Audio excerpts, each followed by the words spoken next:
Si Maria, Birhen, jama-jama. Birhen si Maria, sa diha wala pa nanganak. Sa diha nanganak na, dili na virgin, guba na na. Makabismayang video ang ato ang nakita sa usa ka tawo o kabalo kung say sekta nga iyahang gipasakupan tungod kay sa tanang mga babae nga iyahang mahulog magud sa bugal-bugal.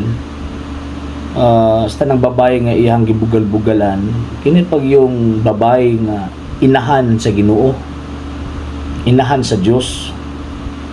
And ato ang hinumduman nga ang Ginoong Jesucristo misulod sa taguangkan sa mahal nga birhen na sukad masukad wala gyud mahilabti ang iyang pagkabirhen.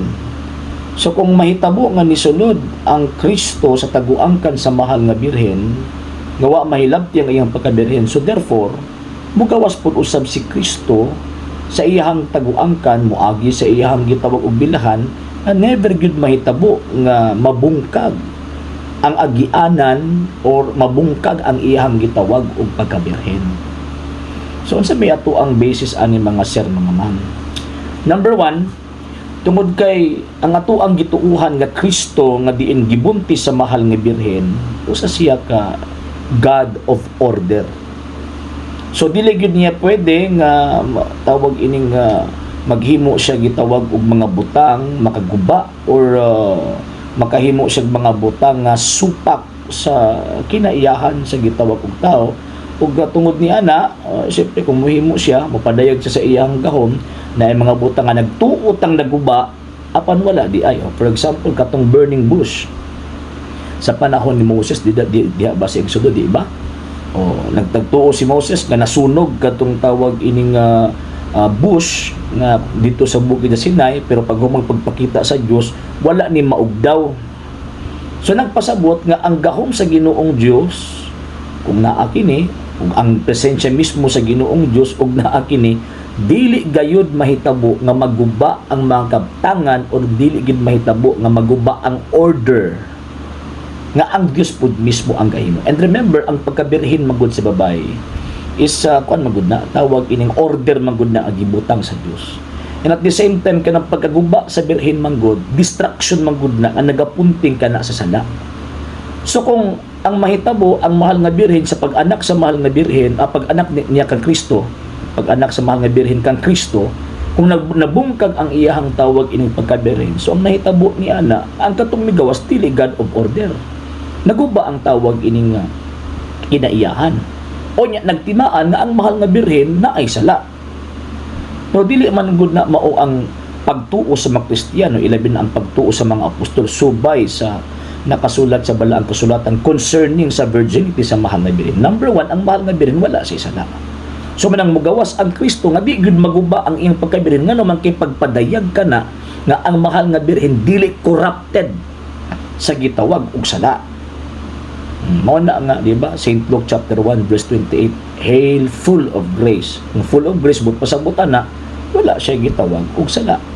And number 2, sa balaang kasulatan gitagda na magud na Ezekiel chapter 44 verse 2, kung wala ko masayop sa gitawag og gasetas nga nakasulat sa balaang kasulatan. Sa nag-iingon dinhi sa balaang kasulatan, Ezekiel chapter 44 verse 2 ang giingon, og giingnan ako sa Ginoo magpabiling tinakupan kining ganghaana, dili kini ablihan ni may pasudlon pa niini, kay ang Ginoong Dios sa Israel misulod ug miagi man ini. So buti pasabot ang pagkabirhen sa Birhen Maria, wa gyud na maunsa, wa gyud na madaot sa dihang misulod ang Kristo ug samot na nga migawa si Kristo, og never gyud nahitabo nga naapay laing pang nisulod ini. Ngano man sa common sense na lang ba, sa tama nga gitawag og pangunahuna, musugot ka ang Dios nga iyahang butang, iyahang gipili para niya pagkauman gamiton lang sa laing tao? Dili siguro nga, di ba? And at the same time, kung kabalo ka nga iyan ni sa Dios niya imo ang hilabtan, pagpangawat magud ka na. Pagpangawat. So, mao na nga ang mahal nga Birhen Maria nagpabilin siyang tawag ining birhen. Biblia na gani ang tawag ining nisulting usa ka propesiya nga kining maong kining maong tawag ining balaya o kining purtahan na magpabiling tinakupan. Buti pasabot wa mabungkag ang pagkabirhen niya. Ngano man kini agi man ang Dios niini, niagi man ang Ginoo niini. So nagpabilin siyang birhen. So may tabo nga katong giingon ating aning atong amigo, dili man ta sa ingon nga mo tamay ta sa nagkomento ini. Sa makaingon pud ta ba nga sa kuan pa basta nang gibugal-bugalan. Inahan pag ni Kristo, inahan pag sa Dios imong gibugal-bugalan. Sus Ginoo Ginoo ko magani kay wa ka kilati no. Nga naman una, ang mahal nga Birhen Maria gipili sa Dios nga mahimong inahan sa iyahang bugtong nga anak. Abato ka ng anak gitawag og anak sa labing halangdon ng Dios. So katong nagbuntis anak, inahan sa Dios. Yung imuhang bugol-bugolan. Number 2, gawas nga tawag anang gipili nahimo og tinuod nga inahan sa Dios. So ang relasyon sa inahan ug anak dili gyud na mawala. So kung imuhang gibugal-bugalan ang mahal nga birhen, malipay ka as Kristo ana. Number 3, ang mahal nga birhen esposa sa Espiritu Santo nga naman kay ang responsable nga nabuntis ang mahal nga birhen nga didto ni sulod si Ginoong Jesucristo ang balaang espiritu man. Musugot kaha ang esposo sa mahal nga birhen nga bugal-bugalan ang iyang esposa. Buti pasabot kung imuhang bugal-bugalan ang mahal nga birhen, ang Dios imong kalaban.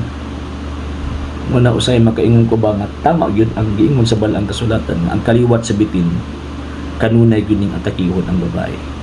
Nya kining maong kaliwat sa bitin or kaliwat sa yawa, ingon pang San Judas Tadeo, apan kining mga tawhanan nagbiay-biay sa mga butang nga wala nila hisabti o ang nasara nila pinaagi sa kinaiya sama sa ihalas nga mananap mao ang mulaglag kanila.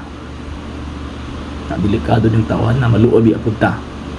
Delikado ning ang tawhan na. Sa kadang gikalaban niya, sa daghang gitira niya, inahan pagyud aning nagbitay sa krus. Nabantay-bantay ta mga igsoon ha.